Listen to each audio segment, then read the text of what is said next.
जय हिंद साथियों, स्वागत है आप सभी का एजुकेशन की 86 में। चैनल पे आप नए हैं तो अभी चैनल को सब्सक्राइब कर लीजिए।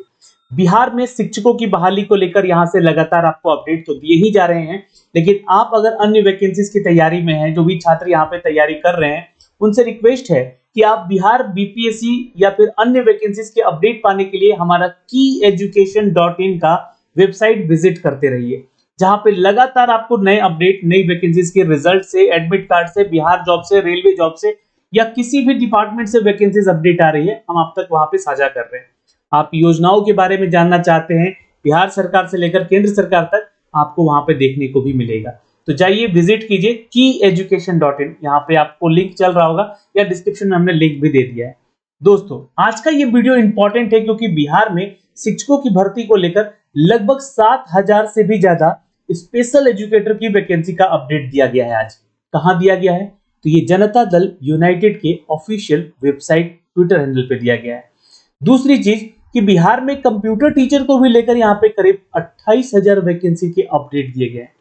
तो इन सब ट्विटर में, इनके ट्विटर हैंडल पे जो अपडेट आ रहे हैं, जो पोस्ट आ रहे हैं, उसमें कितनी सत्यता है ये तो हम देखेंगे ही।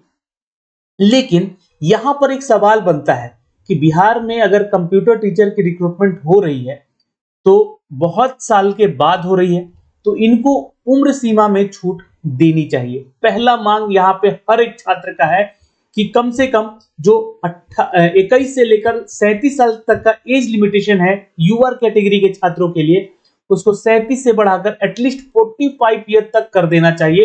क्योंकि यहाँ पे बहुत सारे ऐसे स्टूडेंट हैं जो कि कंप्यूटर टीचर बनना तो चाहते हैं, एलिजिबिलिटी को लेकर बहुत ज्यादा कंफ्यूज्ड हैं कि एलिजिबिलिटी क्या है, यहाँ पर योग्यताएं क्या क्या है। क्योंकि क्या है यहाँ पर कि बहुत सारे स्टूडेंट पीजीडीसीए कोर्स को लेकर, बहुत सारे लोग जो है डिप्लोमा कोर्स को लेकर कंफ्यूजन में हैं कि हमारा जो है रिजल्ट इस पे है तो क्या हम आवेदन कर सकते हैं। उन सब के ऊपर चर्चा होगी, लेकिन एलिजिबिलिटी से रिलेटेड मैंने कई एक वीडियो बनाए हैं, आप जाके चैनल पे देख सकते हैं। दोस्तों, जो न्यूज अपडेट आ रहा है उसके ऊपर आते हैं, और यहां पर सरकार से इन सभी चीजों के लिए कुछ ना कुछ मांग भी कर रहे हैं, तो कृपया करके सरकार तक ये वीडियो आप लोग जो है शेयर करें। सबसे पहला अपडेट तो आया यहां पर बिहार में, अगर देखा जाए तो कंप्यूटर टीचर की रिक्रूटमेंट को लेकर, जहां पे आप लोगों को कहा गया है कि राज्य के सभी मध्य विद्यालयों में कंप्यूटर शिक्षक होंगे तैनात। मध्य विद्यालय यानी कि कक्षा 6 से 8 की बात हो रही है। क्लास 6 to 8 में अब कंप्यूटर टीचर की रिक्रूटमेंट का अपडेट दिया जा रहा है। ये मध्य विद्यालय बोले गए हैं, ना कि माध्यमिक विद्यालय। इस चीज पे भी थोड़ा ध्यान दीजिएगा। माध्यमिक विद्यालय जो कि कक्षा 9 से लेकर 10 और 11 से लेकर 12 जो कि उच्च माध्यमिक होता है, और ये माध्यमिक होता है। और मध्य विद्यालय यानी कि कक्षा 6 से 8 की चर्चा हो रही है। नियुक्ति नियमावली में यहां पर बोला गया कि पूरी होने पर पदों के सृजन पर विभाग जो है प्रस्ताव करेगा तैयार। तो यहां पर इन सभी क्लास में वैकेंसी को लेकर यहां पर नियुक्ति नियमावली में कुछ बदलाव हो सकते हैं। अब मैं इसके ऊपर भी आऊंगा, क्यों बदलाव करने की जरूरत है। विभाग प्रस्ताव करेगा इस पे, यानी विचार भी करेगा। राज्य में करीब 28,000 मध्य विद्यालय है जहां संचालित हैं वो। अब ये 28,000 मध्य विद्यालयों के बारे में चर्चा हुई है, न कि यहां पर बोला जा रहा है कि 28,000 विद्यालय के शिक्षकों की भर्ती होगी कंप्यूटर में। ये ध्यान रखिएगा। बिहार लोक सेवा आयोग के माध्यम से होगी नियुक्ति। अब ये 28,000 मध्य विद्यालय संचालित हैं, इसका मतलब ये नहीं कि इन 28,000 में वैकेंसी दे दी जाएगी। लेकिन फिर भी अगर यहां पे वैकेंसीज की हम बात करें, क्योंकि ये अगर प्रस्ताव पारित होगा, इस पे चर्चाएं होंगी, तो नियमावली में बदलाव भी होंगे। क्योंकि जैसा कि आप सभी जानते हैं कि क्लास 1 से लेकर 5 और 6 से लेकर 8 में जो आप लोग शिक्षक बनते हैं, वहां पर एनसीटीई का जो है एक गाइडलाइन है, उसको पढ़िएगा। वो एक्ट है जिसमें आपको बताया जाता है कि इसमें आपको प्रशैक्षणिक योग्यता होनी जरूरी है। प्रशैक्षणिक यानी कि आपका या तो डीएलएड हो या तो आपका बीएड हो। ये ध्यान रखिएगा, ये आप लोगों की एलिजिबिलिटी में है 1 to 5 के लिए और 6 to 8 के लिए। अब बहुत सारे शिक्षक को आप देखते होंगे कि जो 6 to 8 में अप्लाई कर रहे हैं वो डीएलएड से भी अप्लाई कर सकते हैं, उनके पास डिग्री है तो, और वो बीएड से भी अप्लाई कर सकते हैं। लेकिन 1 to 5 के लिए अब ये नेसेसिटी हो गया है, यहाँ पे जरूरत हो गया है कि आप जो है डीएलएड ही होने चाहिए, ठीक है। बीएड वाले छात्र यहाँ पे आप 1 to 5 में आवेदन नहीं करें। लेकिन यहाँ पे जो वैकेंसीज की बातें हो रही हैं, ये मध्य विद्यालयों की बात हो रही है। क्या कहा जा रहा है कि राज्य में सभी मध्य विद्यालयों में कंप्यूटर शिक्षक होंगे तैनात। तो 6 to 8 में जब ये नियमावली है कि एनसीटी की गाइडलाइन के अनुसार यहाँ पर या तो आपका डीएलएड या तो बीएड यानी कि प्रशैक्षणिक योग्यताएं होनी चाहिए, तो फिर कंप्यूटर टीचर कैसे आवेदन करेंगे। कारण क्या है यहाँ पर कि कंप्यूटर टीचर जो बनते हैं वो बनते हैं 11 से 12 के लिए, ठीक है। और 11 से 12 में जो एलिजिबिलिटी होती है विदाउट बीएड का होता है। आप लोग को बीएड करने की जरूरत नहीं होती जो कंप्यूटर टीचर बनते हैं। तो यहाँ पे कैसे, तो इसी पे प्रस्ताव विभाग जो है प्रस्ताव अभी तैयार करेगा, यानी कि इसमें जो पदों का जो सृजन होगा ये लगभग 28,000 पद के लिए हो सकते हैं या इससे कम भी हो सकते हैं, क्योंकि इन्होंने तो बताया है यहाँ पर कि 28,000 मध्य विद्यालय संचालित है। अब ऐसा ये इन्होंने नहीं कहा है कि हम 28,000 वैकेंसी दे देंगे। नियमावली में कुछ सृजन पद की बात हो रही है, तो ये कुछ सृजन पद कुछ भी हो सकते हैं, कम भी हो सकता है, ज्यादा भी हो सकता है। और इनके लिए आवेदन करने के लिए जो योग्यता होगी वो विदाउट बीएड या डीएलएड आप मध्य विद्यालय में शिक्षक बन नहीं पाएंगे रिगार्डिंग द एनसीटी की गाइडलाइन के अनुसार। तो क्या इसमें बदलाव किए करेंगे, कैसे आखिर यहाँ पर जो है कंप्यूटर शिक्षकों की तैनाती ये कर पाएंगे। तो ये सरकार जो नियमावली बनाएगी उस नियमावली पे विचार करने वाली योग्य होगी। और सरकार से एक रिक्वेस्ट मैं करना चाहूंगा कि जो भी वैकेंसीज आप कंप्यूटर टीचर के लिए निकाल रहे हैं उसकी एलिजिबिलिटी को यहाँ पर कृपया करके एकदम क्लियर शब्दों में लिखिए कौन कौन से वो लोग हैं, वो छात्र हैं जो कि आवेदन कर सकते हैं। क्योंकि यहाँ पे कंफ्यूजन पीजीडीसीए कोर्स को लेकर है। जी हाँ, पीजीडीसीए बहुत सारे ऐसे छात्र सवाल पूछते हैं कि पीजीडीसीए सर कर लिए हैं, यहाँ पे जो है हमने बीएससी किया है या फिर बीकॉम किया है और पीजीडीसीए कर लिया है, तो क्या आवेदन कर सकते हैं। या फिर उन्होंने कहा है कि हमने बीटेक कर लिया है और पीजीडीसीए कर लिया है, तो क्या हम आवेदन कर सकते हैं। तो आपको मैं यहाँ पे इसका एलिजिबिलिटी भी दिखलाऊंगा, आप लोग वीडियो में बने रहिएगा। ये एलिजिबिलिटी आप थोड़ा सा एक बार फिर से समझिएगा। पहला है कि देखिए आपका 50% अंकों के साथ निम्न विषय समूहों में किसी भी प्राप्त विश्वविद्यालय या संस्थान से आपकी प्राप्त जो उपाधि है, डिग्री है, वो होनी चाहिए। किस में होनी चाहिए, तो पहला डीओसीसी के ए लेवल का सर्टिफिकेशन हो किसी विषय में और साथ में स्नातकोत्तर हो। यानी कि पहला क्राइटेरिया आपका डीओसीसी लेवल ए का आपका सर्टिफिकेट हो और साथ में किसी विषय में स्नातकोत्तर यानी कि मास्टर की डिग्री, ठीक है। तो ये आपको ध्यान रखिएगा, DOECACC है ना, ये आपका ए लेवल का होना चाहिए प्लस आपका किसी भी स्ट्रीम में मास्टर होना चाहिए, ठीक। अब दूसरा एलिजिबिलिटी है कि किसी मान्यता विश्वविद्यालय से AICTE अप्रूव्ड, ठीक है। AICTE जो है टेक्निकल डिग्री देता है, ये ध्यान रखिएगा। मान्यता प्राप्त संस्थान से बीई या बीटेक किए हैं कंप्यूटर साइंस आईटी से, ठीक है, तो अथवा समकक्ष उपाधि है या भारत सरकार से मान्यता प्राप्त संस्थान से विश्वविद्यालय से आपने डिप्लोमा किया, तो यहाँ पे तो बीई बीटेक वालों को अलाउ कर दिया गया, ये ध्यान रखिएगा, है ना। आपका किसमें, कंप्यूटर में और आईटी में। प्लस अगर आपका यहाँ पर ये नहीं है, ठीक है, तो डिप्लोमा अगर आपने किया है, भारत सरकार से मान्यता प्राप्त होना चाहिए, ध्यान रखिएगा।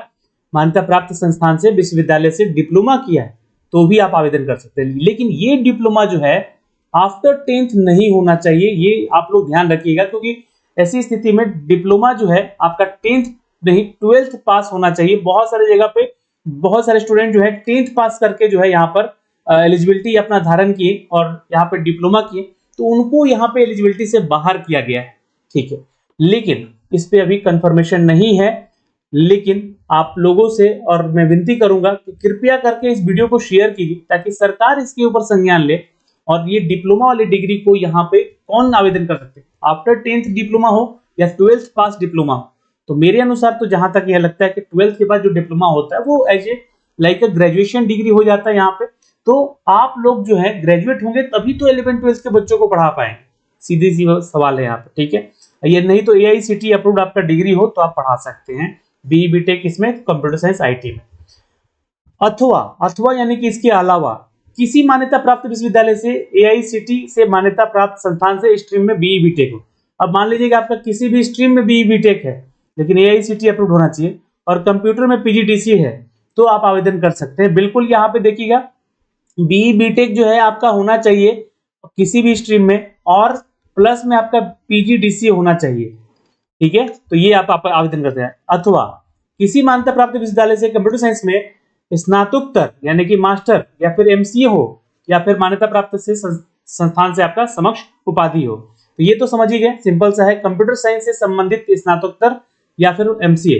तो स्नातकोत्तर कंप्यूटर साइंस से हो बिल्कुल चलेगा, लेकिन आपको यहाँ पे ध्यान रखिएगा स्नातकोत्तर जो है कंप्यूटर साइंस से रिलेटेड यानी कि एमटेक की बात हो रही है, ठीक है, ये ध्यान रखिएगा। आप एमएससी कंप्यूटर साइंस हैं तो शायद आपको दिक्कत हो सकता है, एमएससी आईटी है तो दिक्कत हो सकता है, क्योंकि ऐसे में ये चीजें कंफर्म नहीं की गई हैं कि ये एआईसीटी अप्रूव्ड होना चाहिए या यूजीसी अप्रूव्ड होना चाहिए। लेकिन एमसीए है तो आप अब भी आवेदन कर सकते हैं। अथवा किसी मान्यता प्राप्त विश्वविद्यालय से कंप्यूटर साइंस में स्नातक किए हैं, ठीक है, और या फिर आपने बीसीए किया है या फिर आपने समक्ष किसी विश्वविद्यालय में विषय से स्नातकोत्तर किया है, तो आपका जो कंप्यूटर साइंस में स्नातक तो है ही, या फिर समक्ष है किसी भी डिग्री या बीसीए भी किए हैं, और यहाँ पे लिख दिया गया है, यहाँ पे ध्यान रखिएगा एवं लिख दिया गया है किसी विषय में आपका साथ में स्नातकोत्तर तो होना ही चाहिए, ठीक है। यानी कि आपने बीसीए किया है या कोई भी स्ट्रीम में आपने वो किया है तो आपका स्नातकोत्तर होना चाहिए। अब यहाँ पे पीजीडीसी मत करने चले जाइए, यहाँ पे किसी भी स्ट्रीम में आपका मास्टर्स होना चाहिए। किसी मान्यता प्राप्त विश्वविद्यालय से कंप्यूटर साइंस में पोस्ट ग्रेजुएट डिप्लोमा हो या एवं किसी भी विषय में स्नातकोत्तर, अगर आपने पीजीडीसीए किया है प्लस आपका कोई मास्टर डिग्री है, यहाँ पर एमए हो सकता है, एमएससी हो सकता है, तो भी आप इधर आवेदन कर सकते हैं, ये ध्यान रखिएगा। लेकिन पहले आपका डिप्लोमा होना चाहिए कंप्यूटर साइंस में, और उसके बाद जो है स्नातकोत्तर होना चाहिए। ये भी आपका क्रम है, ये क्रम है, इस तरह से आप तभी आवेदन कर सकते हैं। या डीओक्सीसी में स्तर बी का आपका मान्यता प्राप्त विश्वविद्यालय से किसी में स्नातकोत्तर हो, साथ में सूचना और संचार प्रौद्योगिकी मामले मंत्रालय से यहाँ पर डीओक्सीसी में सी लेवल का सर्टिफिकेशन हो, और किसी मान्यता प्राप्त विश्वविद्यालय से स्नातक की डिग्री हो, तो आप आवेदन कर सकते हैं। एमसीए है 3 साल का, 6 सेमेस्टर है आपके पास जिससे करते हैं आप, तो आवेदन कर सकते हैं। और यहाँ पे बीएड करने के लिए आप योग्यता प्रशैक्षणिक योग्यता की जरूरत नहीं है, ये बातें भी लिखी गई हैं, ठीक है।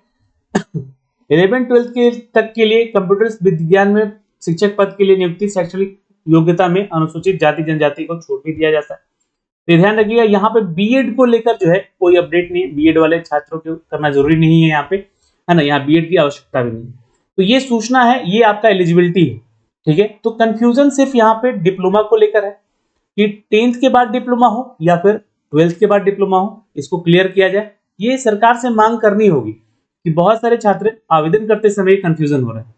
पीजीडीसीए का कोर्स बहुत सारी जगह पे पहले होना चाहिए, जैसे कि यहाँ पे दिया गया है पहले होना चाहिए और उसके बाद स्नातकोत्तर होना चाहिए। फिर यहाँ पे कंप्यूटर साइंस में स्नातकोत्तर है आपका, जैसे कि एमटेक वगैरह है आपका या एमसीए वगैरह है ना, तो उसके विश्वविद्यालय से आपको मान्यता प्राप्त है तो आप आवेदन कर सकते हैं। बाकी सारी चीजें बिल्कुल क्लियर है, किसी भी स्ट्रीम में बी बीटेक है प्लस आपका पीजीडीसीए है उसके बाद, तो भी आप आवेदन कर सकते हैं। तो ये एलिजिबिलिटी हो गई इसको कंप्यूटर को लेकर। और सरकार से मैं यही कहना चाहूंगा कि 6 to 8 में अगर आप यहाँ पे वैकेंसी देने जा रहे हैं तो इन सभी एलिजिबिलिटी को तय करें। और एज लिमिटेशन की मैं बात करूंगा कि उम्र सीमा में छूट जरूर दी जाए, क्योंकि ऐसे में बहुत सारे छात्र ऐसे हैं जो कि उनको उम्र सीमा में छूट नहीं दी गई थी पिछले बार टीआरई 3 में, और टीआरई 1 और टीआरई 2 के दौरान जो छूट मिला है उसमें एक वैकेंसी में तो छात्र बैठ ही नहीं पाए हैं, वो 2000 टीआरई 1 की बात में, क्योंकि बहुत सारे लोग का टीआरई 1 के दौरान जो है एसटीईटी ही क्लियर नहीं था, एसटीईटी कई साल के बाद हुआ था। तो ऐसी स्थिति में जो है उम्र सीमा में छूट जरूर देना चाहिए यहाँ पर बिहार में शिक्षकों की भर्ती को लेकर। एक और भर्ती निकल रही है दोस्तों विशेष शिक्षक के लिए, जहां पर 7279 पद हैं। जिन जिलों में यह विशेष जरूरत है विशेष शिक्षकों की, उन बच्चों को पढ़ाने के लिए शिक्षकों की नियुक्ति होगी। अब इसके लिए जो एलिजिबिलिटी क्राइटेरिया है दोस्तों, मैं आपको बता दूं कि आरसीआई से मान्यता प्राप्त आपका जो है डिग्री होना चाहिए बीएड का या डीएलएड का, ठीक है, जो भी डीएलएड जहां लगेगा वहां पे। कक्षा 1 से 5 में 5334 पोस्ट है, और यहाँ पे देखिएगा तो 1754 है 6 to 8 में मध्य विद्यालयों में। तो इसका एग्जाम वही देगा छात्र, बीपीएससी के जरिए इसका एग्जाम होगा तो वही छात्र एग्जाम देगा जो छात्र ने इनका टीईटी एग्जाम दिया, ठीक है, यानी कि बिहार SSTET जो है ये उनका क्लियर होना चाहिए 2023 वाला। ये एग्जाम हुआ था, इसका रिजल्ट आ चुका है और कक्षा 9 से 10th में और 11 से 12th में भी यहाँ पर वैकेंसी निकालना चाहिए विशेष शिक्षकों का, और इसके लिए STET परीक्षा भी करवानी चाहिए सरकार को, ये भी एक छोटी सी मांग है। तो एक तो आपका बीएड या डीएलएड RCI से वैलिड होना चाहिए। RCI एक संस्था है दोस्तों जो कि इन बच्चों को पढ़ाने के लिए आपको यहाँ पे सर्टिफाइड करती है आपकी प्रशिक्षण योग्यताओं को। टीईटी यानी कि पात्रता परीक्षा, ये जिन्होंने पास किया है वही एग्जाम दे सकते हैं, दो चीज होगी। और ग्रेजुएशन आपका होना चाहिए 6 to 8 के लिए या 12th पास है, और 1 to 5 के लिए आप यहाँ पे प्लस डीएलएड आपका होना चाहिए RCI के मान्यता से अनुसार, तो आप आवेदन कर सकते हैं। तो ये सारी चीजें हो गई दोस्तों यहाँ पे इस वीडियो के माध्यम से इतना ही। लेकिन कोई भी डाउट है तो कमेंट बॉक्स में कमेंट कीजिएगा, और खासकर कंप्यूटर टीचर की बहाली को लेकर यहाँ पर सरकार थोड़ा सा सीरियस ले, जो बहाली निकालने वाली है उन पे जो मांग की जा रही है उनको क्लियर करे, एलिजिबिलिटी को क्लियर करे, एज लिमिटेशन यहाँ पर बढ़ाई जाए ताकि सभी तक ये जो है चीजें पहुंचाई जा सके और नौकरी जो है सभी को मिल सके। जय हिंद।